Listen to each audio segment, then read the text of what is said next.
থেকে কম শাস্তিপ্রাপ্ত ব্যক্তি হচ্ছেন আবু তালেব।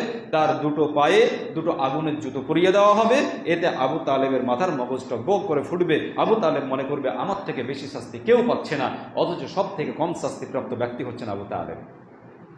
আপনি কি একবার ভেবে দেখেছেন? অনেকেই তো বলে যে বদমাশি তো অনেক করছি, নামাজ তো পড়ছি না, অনেক রকমের ইসলাম বিরোধী কার্যকলাপ করছি, তো আমি লা ইলাহা ইল্লাল্লাহ তো পাঠ করেছি, জাহান্নামে যাওয়ার পরে একদিন না একদিন জান্নাতে তো আল্লাহ তাআলা দেবেন। এই কথা যারা বলেন, তো তাদেরকে তো এই প্র্যাকটিসটা করা উচিত যে আবু তালেবের সব থেকে কম শাস্তি এটা। তো হঠাৎ করে গিয়ে আপনি জাহান্নামের শাস্তি সহ্য করবেন কি করে? সেই জন্য প্রতিদিন আপনি নিজে আগুন জ্বালান, আগুন জ্বালিয়ে হাতটা দিয়ে দেখুন, একটু পাটা দিয়ে দেখুন, একটু আপনি লোহার কিছু জিনিস তাপিয়ে দেখুন, শরীরে ছ্যাঁকা দিয়ে দেখুন আপনি সহ্য করতে পারছেন কিনা। যদি আপনি সহ্য করতে পারেন তাহলে আপনি সাকসেস, তাহলে আপনি জাহান্নামের শাস্তি সহ্য করতে পারবেন, তাহলে আপনি যা ইচ্ছা করেন।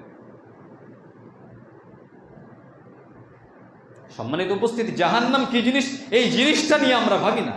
জাহান্নামটা কি জিনিস, কত ভয়ঙ্কর জিনিস, যে একজন পিতা তার সন্তানের জন্য নিজের জীবনকে উৎসর্গ করে দেয়।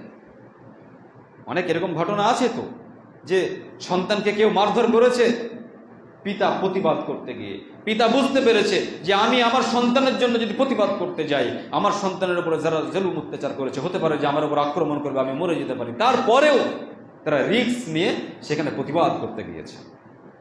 কোনো মেয়েকে কোনো কটু কথা বলেছে, অন্যায় কথা বলেছে, তারপরে পিতা সেখানে ঝাঁপিয়ে পড়েছে, আমি মরে যাব, তারপরেও স্বীকার, কিন্তু আমার মেয়েকে এই কথা বলবে কেন, আমার মেয়ের প্রতি জুলুম অত্যাচার করবে কেন?